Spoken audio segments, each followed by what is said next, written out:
ফের রাজ্য সফরে কেন্দ্রীয় স্বরাষ্ট্রমন্ত্রী অমিত শাহ। দুদিনের রাজ্য সফরে কেন্দ্রীয় স্বরাষ্ট্রমন্ত্রী অমিত শাহ তিনি থাকবেন শিলিগুড়িতে। শুক্রবার সীমান্ত সুরক্ষা সংক্রান্ত বিভিন্ন প্রকল্পের সূচনা করবেন। শিলিগুড়িতে কথা বলবেন সশস্ত্র সীমা বলের সঙ্গে। আর শনিবার যোগ দেবেন সীমান্ত সুরক্ষা সংক্রান্ত বৈঠকে।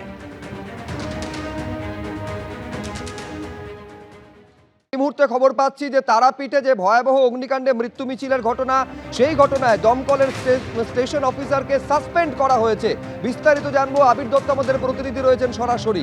আবির, দেখো, যেটা দমকল সূত্র থেকে জানা যাচ্ছে যে অভয় চৌধুরী নামে স্টেশন অফিসার, তাকে কিন্তু ইতিমধ্যে সাসপেন্ড করা হয়েছে এবং গতকালই তাকে সাসপেন্ড করা হয়েছে। এর পেছনে কারণ হচ্ছে যে হোটেলে এই অগ্নিকাণ্ডের ঘটনা ঘটে, সেই হোটেলের যখন ফায়ার সেফটি সার্টিফিকেটের জন্য যখন অ্যাপ্লাই হয়, তখন যেটা নিয়ম যে দমকলের তরফ থেকে সেখানে গিয়ে সার্ভে করতে হয় বা সেখানে গিয়ে তারা সরজমিনে দেখে তারপরে তারা রিপোর্ট দেন। যে রিপোর্টের উপরে ভিত্তি করে সেফটি সার্টিফিকেট ইস্যু হয়।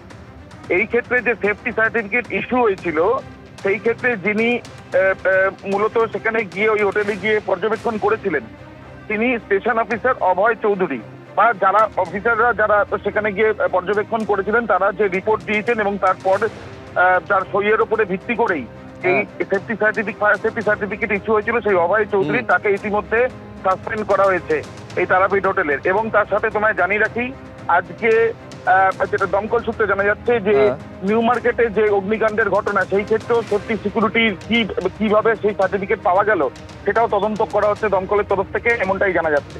ধন্যবাদ আবির।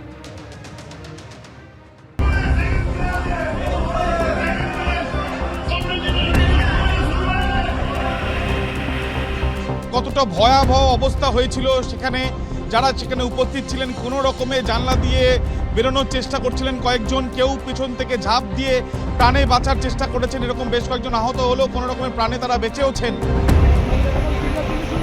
हम लोग देख रहे हैं नीचे जाने का रास्ता ही नहीं है। একটা মানুষ যখন দেখতেছে তার মৃত্যু নিশ্চিত, তখন তার পরিস্থিতি কি হয় সেটাই আমাদের হয়েছে। এখানে দাঁড়িয়ে থেকে যেটা অনুভব করা যাচ্ছে যে তীব্র কটু গন্ধ, আগুনের পোড়া ধোঁয়ার গন্ধ কিন্তু এখনো পর্যন্ত ঘটনাস্থল থেকে আসছে।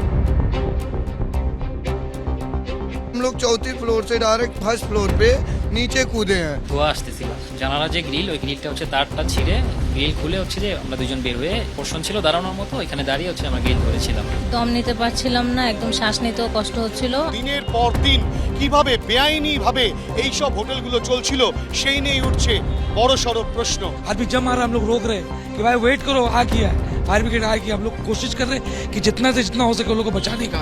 আগ দেখেছে, জাম মেরে দিচ্ছে অ্যালবিস্টার মধ্যে।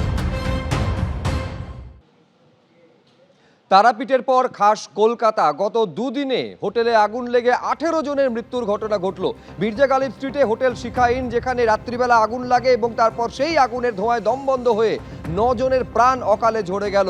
তাদের মধ্যে এক শিশু রয়েছে, 6 জন আহত হয়েছে, যাদের চিকিৎসা চলছে হাসপাতালে। তবে সেটা সব থেকে বেশি উদ্বেগের বিষয়, এই হোটেলের থেকে 50 মিটার দূরে রয়েছে দমকলের সদর দপ্তর, 950 মিটারের মধ্যে রয়েছে কলকাতা পুরসভা, 1 কিলোমিটারের মধ্যে রয়েছে নিউ মার্কেট থানা।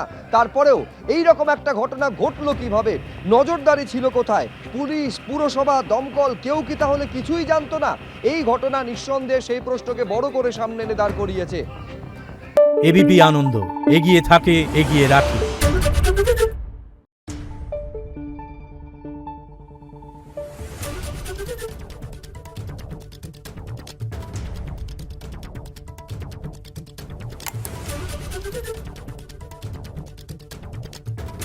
Thank you.